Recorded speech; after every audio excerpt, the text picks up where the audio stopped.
कि 2.5 साल पहले फैसला आने के बावजूद भी वाइल्ड फ्लावर हॉल का संचालन कौन कर रहा है? 2.5 साल से आप कब्जा ले नहीं पाए। अब आप इसको फिर से बिडिंग करने के लिए आगे इसको प्रोसेस कर रहे हैं। हिमाचल प्रदेश में 18 प्रॉपर्टी एचपीटीडीसी की बेचने के लिए, नीलाम के लिए आपने फैसला कर दिया। 118 को डाइल्यूट करने के लिए अगर कदम उठाए तो सिर्फ और सिर्फ सुखविंदर सिंह सुक्खू ने उठाया। इसको हिमाचल ऑन सेल नहीं कहें तो और क्या। आप पूरे हिमाचल प्रदेश को बेचने की तैयारी कर रहे हैं और जिसकी इजाजत भारतीय जनता पार्टी नहीं देगी।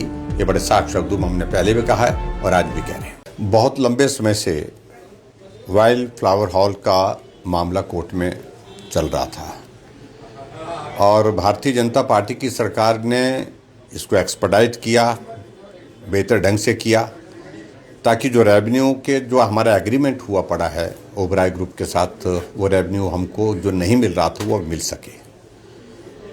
उस चीज़ में हम आगे बढ़े और आखिर बढ़ने के पश्चात जो है उसका फैसला आया। लेकिन फैसला तब आया जब कांग्रेस की सरकार हिमाचल प्रदेश में बन गई। और मैं इस बात को लेकर के देख रहा था कि मुख्यमंत्री सुखविंदर सिंह सुक्खू जी इसका बहुत बड़ा श्रेय लिया कि हमने किया। उनको अच्छी तरह से याद होना चाहिए ये केस कब चला था, कौन कौन सरकारों में इस केस को जो है एक्सपर्डाइट किया गया, कौन कौन से वकील इसमें जो है गवर्नमेंट की ओर से हायर किए थे इस केस को लड़ने के लिए। ये उनको जानकारी होनी चाहिए। पूर्व की सरकारों ने, सभी सरकारों ने हिमाचल के हित के लिए इस सारे मामले को लेकर के गंभीरता से काम किया और हमारी सरकार ने, भारतीय जनता पार्टी की सरकार ने इसको मुकाम तक पहुंचाने के लिए पूरा कोशिश की। आखिरकार फैसला जब हुआ, आज मैं पूछना चाहता हूं मुख्यमंत्री जी से कि 2.5 साल पहले फैसला आने के बावजूद भी वाइल्ड फ्लावर हॉल का संचालन कौन कर रहा है? 2.5 साल से वही ओबराय ग्रुप कर रहा है। क्योंकि ओबराय ग्रुप के जो एडवोकेट थे वो मनु सिंह भी जी, जो हिमाचल प्रदेश से सांसद बनना चाह रहे थे, कांग्रेस पार्टी के बड़े नेता हैं, बड़े वकील हैं। उन्होंने सरकार के ऊपर दबाव डाला कि यही चलाएंगे। और अभी मैं इस बात को लेकर के कह रहा हूं, अब जाकर के फैसला किया कि हम इसकी बिडिंग करेंगे, ग्लोबल टेंडरिंग करेंगे। टेंडरिंग का प्रोसेस शुरू करने से पहले जो उसमें कंडीशन इंसर्ट की गई है उस टेंडर में, हमारी जानकारी के मुताबिक उसमें किसी एक कंपनी विशेष को लाभ देने की योजना प्रदेश सरकार ने बनाई है। वो सारी चीज़ें बाहर आ जाएंगी धीरे धीरे, और जैसे बाहर आएंगी तो उस सारी चीज़ों को लेकर के हम अपनी बात कहेंगे। लेकिन हम एक ही बात कह रहे हैं कि आखिरकार मुख्यमंत्री जी कह रहे थे कि हम चलाएंगे, पूरा प्रशासन दौड़ा दिया, पूरे अधिकारी वहाँ पर दौड़ा दिए कि उसका कब्जा लीजिए। 2.5 साल से आप कब्जा ले नहीं पाए। आखिरकार अब आप इसको फिर से बिडिंग करने के लिए आगे इसको प्रोसेस कर रहे हैं और इसका मतलब क्या है कि आप फिर से इसको लीज पर दे करके जो है इसको एक तरह का बेचना ही चाह रहे हैं। और हिमाचल ऑन सेल का जिक्र हम पहले से कर रहे हैं क्योंकि पालमपुर एग्रीकल्चर यूनिवर्सिटी की ज़मीन को आपने इन्वेस्टर्स को कौड़ी के भाव में बेचने की योजना बनाई थी। वो मामला कोर्ट में फंसा हुआ है। अभी भी आप सुप्रीम कोर्ट में इस मंशा के साथ लगे हैं कि ताकि सुप्रीम कोर्ट से हमको इजाज़त मिल जाए उस ज़मीन को बेचने के लिए। मैं समझता हूँ कि बहुत अनफॉर्चुनेट है। आप बद्दी और नालागढ़ में हिम चंडीगढ़ के लिए बहुत सारी ज़मीन, सरकारी ज़मीन को प्राइवेट बिल्डर्स को देने जा रहे हैं। इसको हिमाचल ऑन सेल नहीं कहा जा सकता तो और क्या जा सकता है। 3 बार हिमाचल प्रदेश के इतिहास में वर्तमान कांग्रेस की सरकार के दौरान 118 को डाइल्यूट करने के लिए अगर कदम उठाए तो सिर्फ और सिर्फ सुखविंदर सिंह सुक्खू ने उठाए। इसको हिमाचल ऑन सेल नहीं कहें तो और क्या कहें।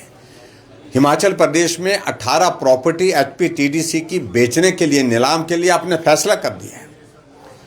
और यहाँ तक के जो बहुत एक प्राइम प्रॉपर्टी जो नई बना करके हमने तैयार की है टूरिज्म डिपार्टमेंट की, जो इसके पास कंडा घाट के पास कैरी बंगलो बोलते थे उसको, उस जगह जो बिल्डिंग बनाई है, बहुत बड़ा एक इंफ्रास्ट्रक्चर बनाया है टूरिज्म का, उसको भी आप बेचने की तैयारी कर रहे हैं, उसको भी प्राइवेट सेक्टर में देने की बात कर रहे हैं। आप पूरे हिमाचल प्रदेश को बेचने की तैयारी कर रहे हैं और जिसकी इजाज़त भारतीय जनता पार्टी नहीं देगी। ये बड़े साफ शब्दों में हमने पहले भी कहा है और आज भी कह रहे हैं। आज कांग्रेस पूरे देश भर में लोकतंत्र की बहुत बड़ी बातें कर रही हैं, लेकिन उनके स्मरण में इस बात को मैं ज़रूर ध्यान में लाना चाह रहा हूँ, आप सबके माध्यम से, आपकी मीडिया के सब साथियों के माध्यम से,